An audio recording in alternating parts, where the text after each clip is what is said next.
Plecăm la drum. Una dintre activitățile mele favorite, tiroliana. Bines! Treaba devine serioasă, nu? Da, este un cal superb.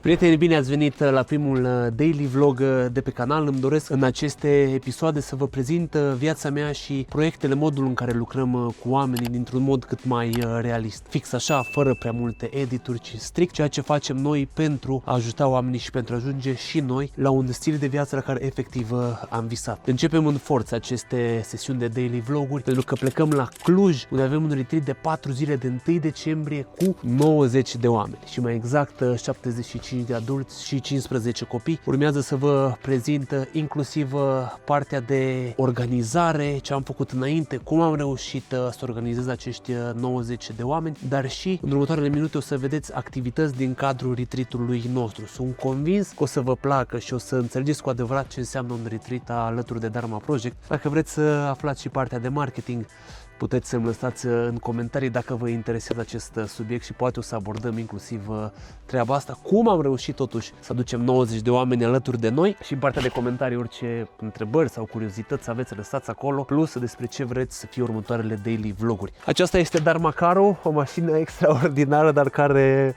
câteodată cu greu face față la volumul de obiecte, lucruri pe care le cărăm cu noi. Haideți să vedeți cum arată portbagajul. Full option și aici în spate, haide aici să vezi, da? Și aici în spate este totul blindat de valize, efectiv până în spate. Sper că mai pot să să închid. Aici, uitați-vă cum am pus, deci la milimetru, nu mai intră nici un ac. De fapt mai trebuie să băgăm un ghiozdan și cred că aici o să îi vină locul, pe cealaltă parte.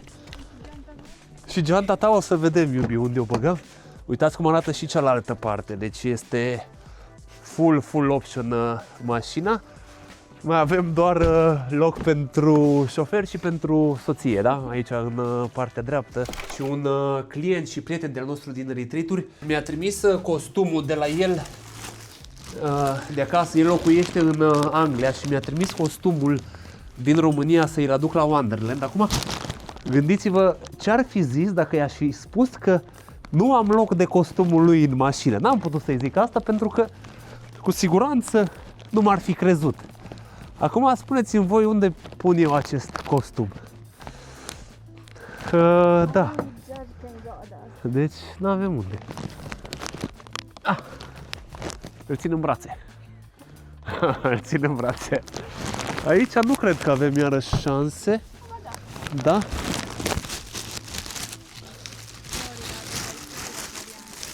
Deci, Adrian, dragule, cumva încerc să-l țin și drept. Aici avem salteluțe pentru cei 80 de participanți, avem căști, avem ochelari, avem hainele noastre, avem de toate. Hai că am găsit loc și pentru costum. Iubesc această mașină, dar cred că avem nevoie de ceva mai mare. Haideți. Plecăm la drum. Dragilor, am ajuns la Wonderland.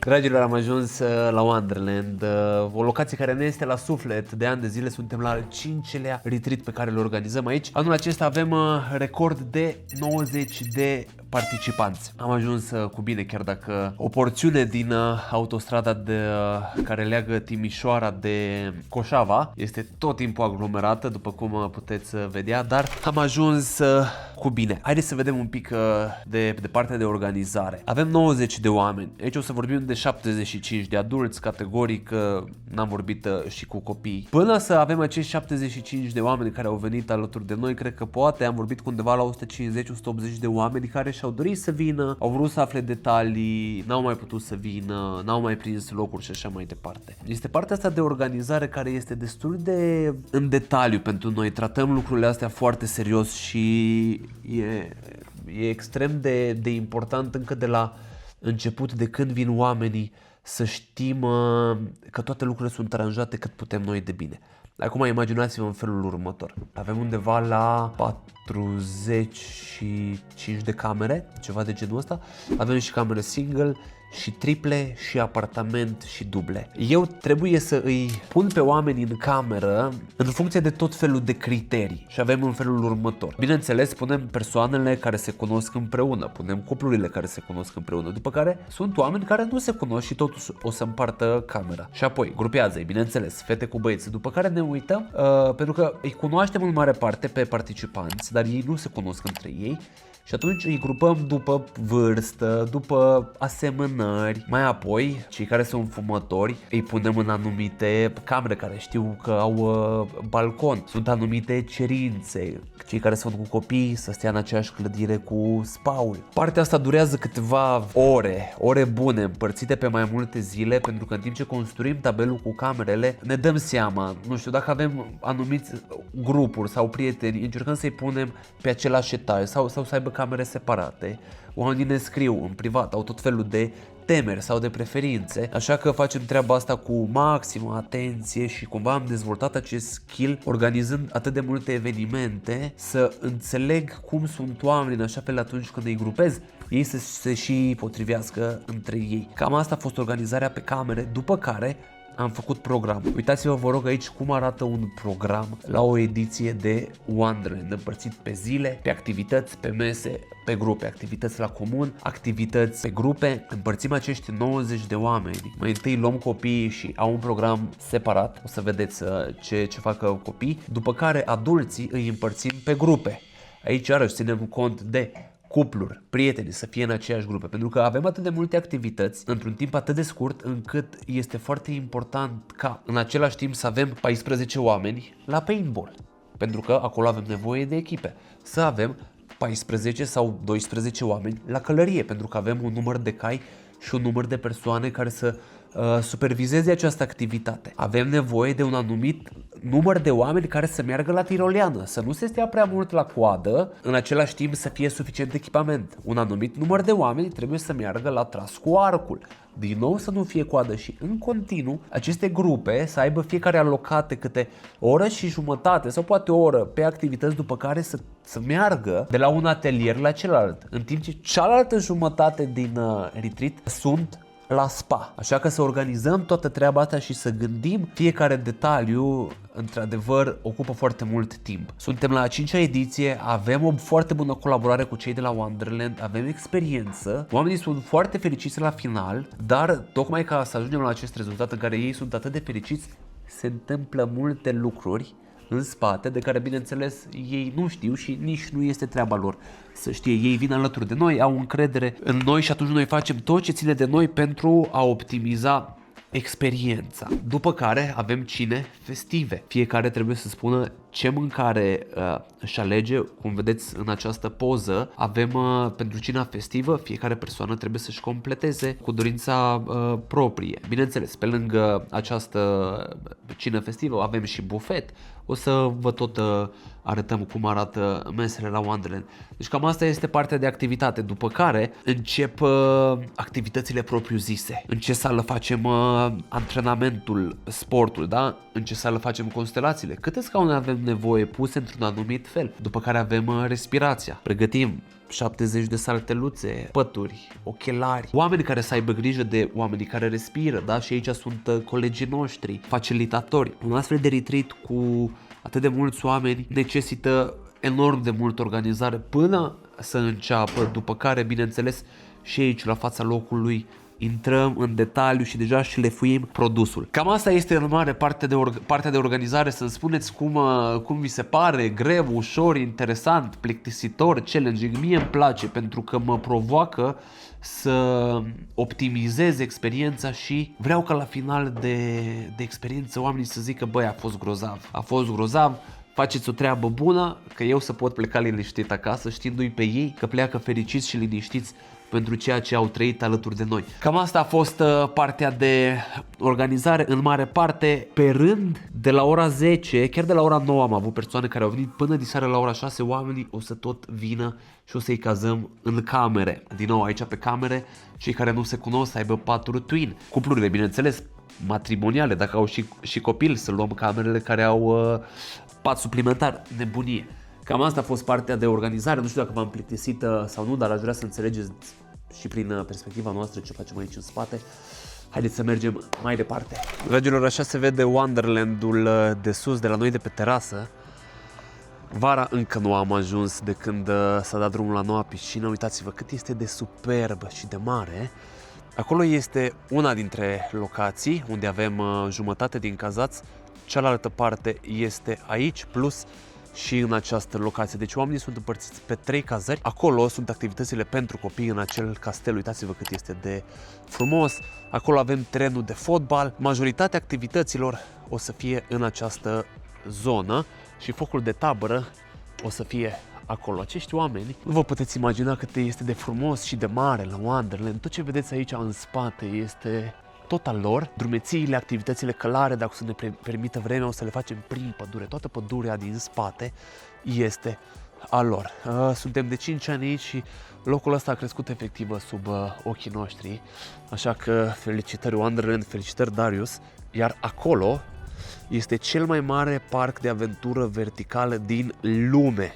Este o nebunie acolo, abia aștept să vă aduc și acolo, da, unde sunt acele panouri solare, este zona de cai. Din nou, o chestie superbă, abia aștept să vă duc și pe acolo. Înainte de a vă prezenta resortul și activitățile pe care participanții noștri urmează să le facă, vreau să începem totuși cu cele 2 practici care i-au adus pe oameni împreună, atât în comunitatea noastră, dar și în acest retreat. Este vorba de practica de eliberare de traume cu ajutorul respirației, pe care noi o facem de 2 ani și jumătate și, bineînțeles, de constelații alături de Timea Mare. Haideți să vedem cum arată practicile. Pregătim să inspirăm. 3, 2, 1, inspiră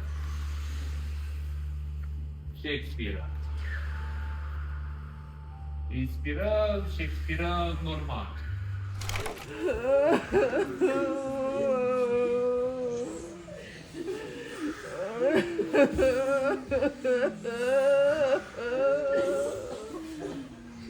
Și ultima, cu un zâmbet pe buze.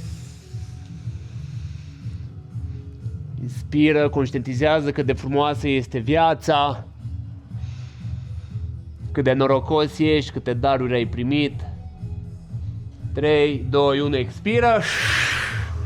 Felicitări, dragilor! Dragilor, începem ziua în forță, după cum vedeți. Urmează să avem o practică care cu siguranță să vă aducă multe răspunsuri.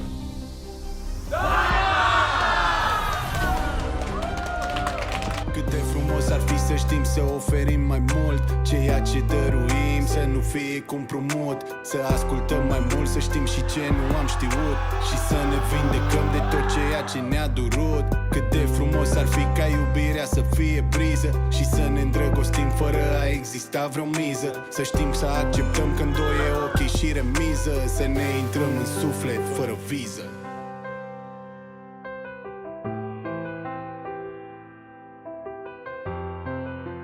Tot ceea ce ați văzut în cadrul acestor imagini în timpul sesiunilor de eliberare de traume este doar o informație vizuală, pentru că nu puteți să înțelegeți cu adevărat ceea ce înseamnă această practică până nu o trăiți pe pielea voastră. Așa că dacă doriți să testați această practică, vă aștept să înscrieți pe Instagram, iar eu vă voi pune la dispoziție orarul pentru următoarele sesiuni. Până una alta, trecem la constelații, o practică care pe mine m-a ajutat extrem de mult de-a lungul vieții. Iar Timea este deja la al 4-lea retreat alături de noi, face o treabă grozavă, oamenii o apreciază extrem de mult, este un psiholog extraordinar de priceput și conduce aceste sesiuni de constelații cum eu nu am mai văzut până acum. Haideți să vedem imaginile. Foarte fain, foarte profund. Datorită ei am putut face schimbarea vieții mele. Pot recomanda la oricine să participe, să facă această experiență, că este unică în viață. Plecați doar cu ceea ce ați simțit în interiorul vostru.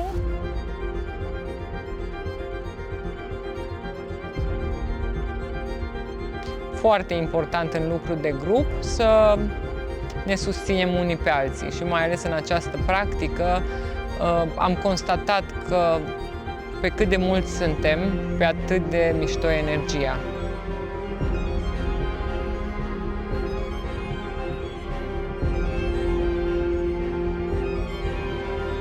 fost o plăcere și îți mulțumesc din tot sufletul.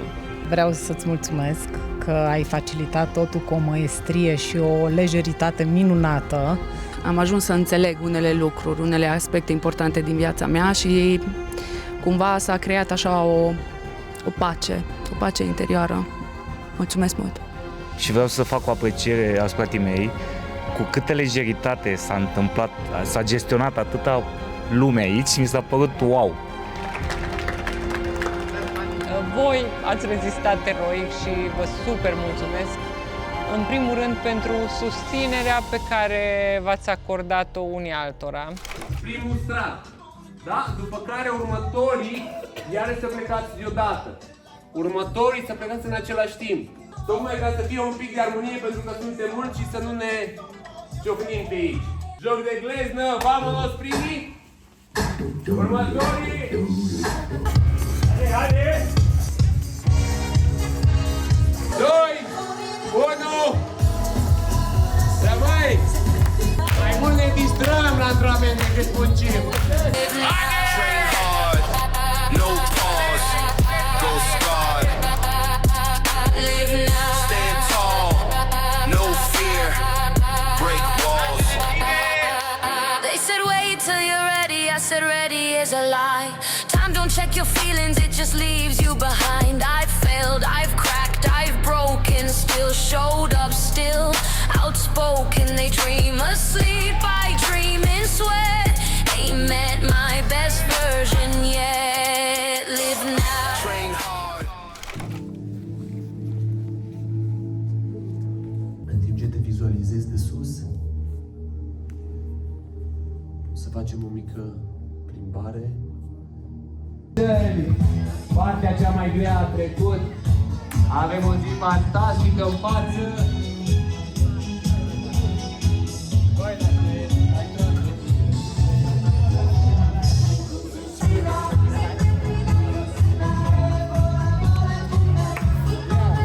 Una dintre activitățile mele favorite, tiroliana de la Wonderland, chiar este superbă. Acum Alexandra se duce și uitați-vă peisajul, adică intri acolo în ceață, este superb, adică ne bucurăm și dacă nu avem vremea super clară, dar dă un vibe aparte această ceață. Acum, cu presiunea pe tine, te rog. Unde-i? Pe lângă, în mijloc. În mijloc, se vede ceva acolo. E prima dată. Bine-s! Bă, dar ce se trage acolo ca la rovine. Deci plecăm un pic de la tir, mergem la paintball, este măcel. Voi cu siguranță nu auziți pentru că am eu la valier aici, dar se trage grupa mare. Hai să vedem care e mișcarea. Pare serioasă aici treaba. Da, miroase apă. Da? Îmi place că se fac strategii aici între colegi. Treaba devine serioasă. Start!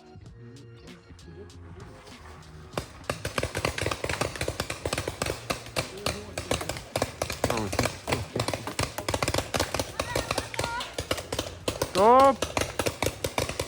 Aoleu, e competiție puternică. Aici obiectivul este să ia de acolo steagul verde. Sunt destul de aproape, dar vedeți? Aici și acolo. Ia să vedem ce se întâmplă. Ideea este că dacă iese din bază, dacă iese de după ascunzătoare, este expus. Uitați acolo.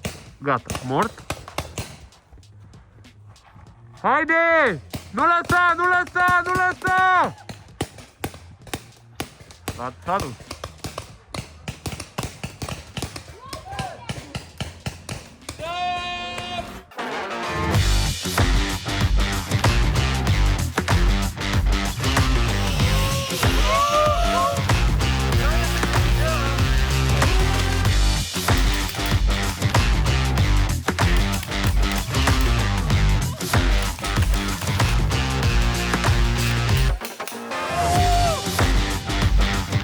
Sunt aici cu Justin.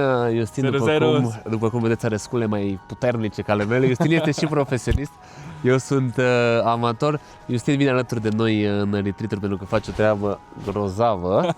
Mersi. Și am fost să filmăm la paintball larg și acum asta este mijlocul nostru de transport.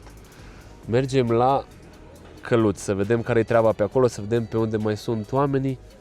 Acum, cât de frumos să te deplasezi așa dintr-o parte în alta. Data viitoare e cu tiroliana. Data viitoare mergem mai repede cu tiroliana. Da. Ia uitați pe iubiții ăștia doi. Ia uitați. Da, puieță. Ei comunică aici. El este Cooper, pe care l-am călărit de vreo 3-4 ori. Ceau, puiuță, mă mai ții minte? Nu mă mai ții minte. Da, este un cal superb. Aici îl avem pe Cașmir, care este unul dintre cei mai simpatici căluți. Este foarte blând și efectiv stă așa la drăguleț și uitați-vă ce ochi are. Da, puiuță mic. Puiuță mic.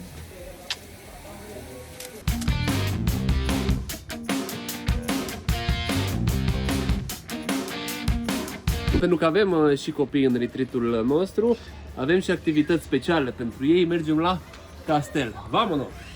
Deci avem echipă serioasă la castel. Hai, vă rog, poftim! Hai, unul mai mare! Wow, ce frumos! La castel! Mă descalț? Păi da, normal, descălțarea toți. Hai.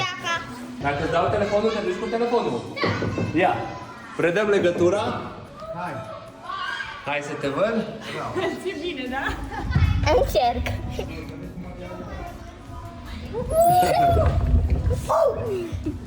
Mulțumim, avem aici actriță profesionistă, model, da? Am trecut la fotbal, băieții sunt la fotbal, fetele sunt la atelier. Momentan echipa mea recunosc un egal și o înfrângere, dar mai avem încă 40 de minute să ne revanșăm. Păi e o atmosferă genială, să fim 20 de adulți. Gol roșii! Am intrat, rămâneți un pic să vedeți și imaginile din teren. Poate dau și un gol, vedem. Nu prea cred, dar vedem. Adi, stai tu un pic mai pe stânga, centru, dreapta și 2 atacanți. Poate. Stai un pic, că e lucrată treaba. Începeți voi? Hai, dă-i. Cam asta e, să ținem cât putem. Hai, 2-3-2. Hai!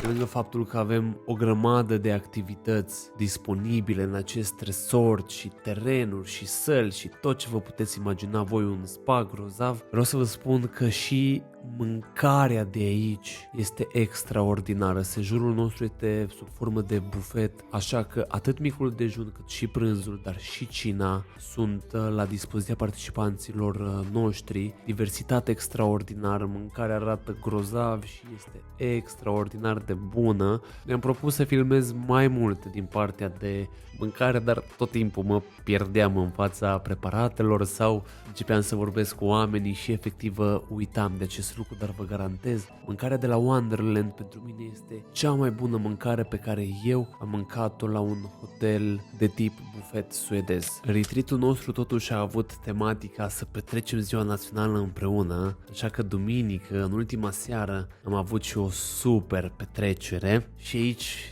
pot să spun cu mâna pe inimă că m-am distrat cum nu am mai făcut-o de ani de zile. L-am avut alături de noi și pe Carter, care și el este la al doilea retreat alături de noi, care efectiv dă pe din afară la cât de talentat este și cât de apreciat este. Acest om mi se pare efectiv o minune.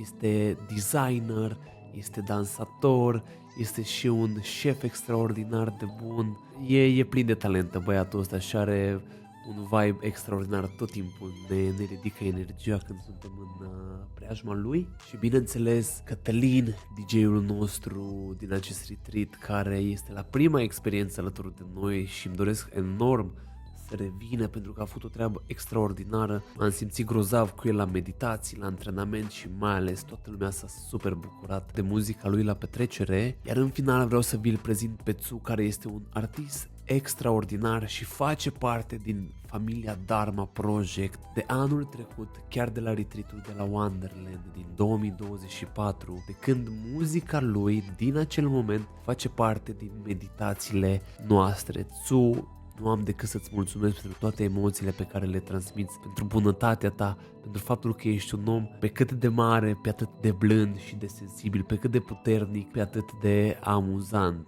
Ești un element extraordinar de important în familia noastră, așa că vă las și pe voi să vă bucurați un pic de muzica lui Tsu. Înainte de piesa asta, zic două vorbe. Asta e piesa care până acum au reparat cele mai multe suflete, sau mă rog, le-au pansat. Și astăzi o să vă cânt și live. Ia.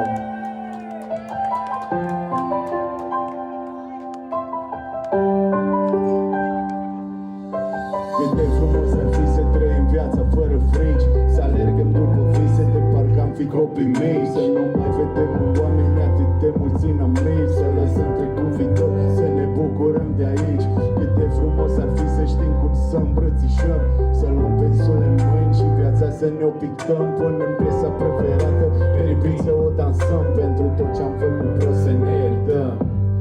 Cât de frumos ar fi să știm să oferim mai mult, ceea ce dăruim să nu fie cu împrumut, să ascultăm mai mult, să știm și ce nu am știut și să ne vindecăm de tot ceea ce ne-a durut. Cât de frumos ar fi ca iubirea să fie priză și să ne îndrăgostim fără a exista vreo miză, să știm să acceptăm că în doi e ochi și remiză, să ne intrăm în suflet fără viză.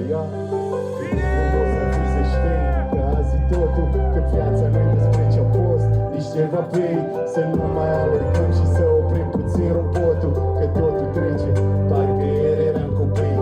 Cât de frumos ar fi să știm că azi totul, că viața nu-i despre ce-a fost, nici ceva pe ei, să nu mai alergăm și să oprim puțin robotul, că totul trece, parcă ieri eram copii. Cât de frumos ar fi să știm că în noi e comoara, că viața e prea scurtă chiar de lași sau nu țigara, să luăm praf de pe cărți, dar să mai sune și vioara, să nu zâmbim la soare numai vara. Cât de frumos ar fi să știm să ne iubim părinții, să ne rugăm la cer ca să-i țină cât mai mulți sfinții, să aflăm că viața se complică doar prin filtrul minții și să zâmbim mai mult cu toți dinții. Cât de frumos ar fi să avem inima voinică, să exprimăm emoții fără să ne fie frică, să creștem copii liberi fără stai de coate pică și să nu mai primim critici cu optică. Cât de frumos ar fi să fie totul cum am vrea și inima să facă doar ceea ce simte ea, să plângă, să zâmbească, să iubească într-una. Vreme trece, vreme vine chiar așa. Cât de frumos ar fi să știm că azi e totul, că viața nu-i despre ce-a fost, nici ceva pe ei, să nu mai alergăm și să oprim puțin robotul, că totul trece, parcă ieri eram copii. Cât de frumos ar fi să știm că azi e totul, că viața nu-i despre ce-a fost, nici ceva pe ei, să nu mai alergăm și să oprim puțin robotul, că totul trece, parcă ieri eram copii. Parcă ieri eram copii. Așa că, noaptea asta, atât cât am mai rămas din ea, vă sugerez să vă distrați. Sincer, nu mă așteptam ca această petrecere să iasă atât de frumos. Cred că efectiv a fost vorba de 5-6 ore în care energia a fost la cote maxime. Constant, 30-40 de oameni erau pe ringul de dans și acest lucru s-a simțit grozav. Efectiv, ne-am simțit ca niște adolescenți îndrăgostiți de viață. Nu pot decât să zic că mă bucur la maxim de fiecare moment pe care l-am petrecut alături de acești oameni și mă bucur că retreat-ul nostru s-a încheiat cu o petrecere pe cinste. Experiența cu ei e magică. Efectiv, Sorin, Maria, toată echipa fac un lucru impecabil. Te face să simți că vrei să mai vii și a doua oară. Și noi am venit și a doua oară, am venit și a treia oară și pe calea aceasta vrem să le spunem că îi iubim foarte mult și îi respectăm foarte mult. Păi, la mine este al 2-lea an și m-am întors pentru că mi-a plăcut, vă dați seama. Recomand aceste retreat-uri 100% și cred că din cercul de aici eu sunt cam cel mai tânăr, așa că indiferent ce vârstă ați avea, este un loc minunat dacă doriți să vă resetați așa un pic. Oamenii se împrietenesc, sunt niște legături foarte speciale și simt că o să ieșim de aici cu o energie fantastică. Cea mai șmecheră experiență ever pe care eu am putut să o trăiesc și mulțumesc Dharma Project pentru toată această experiență unică pe care eu am trăit-o și pe care mi-am dorit-o în interior, dar nu am găsit-o nicăieri decât aici. Mi se pare o formă nouă de evoluție, de vindecare, de echilibrare și de armonie pentru oricine dorește să pășească într-un nou spațiu al sinelui. Eu în echipa Dharma mă simt deja ca într-o familie pentru că particip la aproape toate retreat-urile și aș putea să zic că mi-a salvat viața. În proiectele Dharma Project se adună oameni de aceeași valoare, oameni care sunt pe aceeași vibrație, oameni care au în comun aceleași valori și anume de a crește, de a fi atenți la ei, la cei care îi înconjoară și la evoluție. Și asta ne face să ne simțim foarte uniți, foarte integrați și să avem o conexiune foarte bună. E cea mai tare experiență, e ceva unic, e ceva la care nu poți să simți nicăieri într-un alt loc decât la un retreat de genul ăsta, mai ales că e un retreat creat cu adevărat să ajute oamenii și să conecteze, adică de aici s-au format foarte multe prietenii. Ne vedem la meci! Vă pup! Cea mai mare încredere tuturor, toți avem nevoie de o astfel de experiență, pentru că toți ne vom regăsi în tot ce înseamnă Dharma Project. Am ajuns și de la Cluj. Am făcut și bradul pentru că anul acesta ne-am dorit să avem un brad instalat de la 1 decembrie.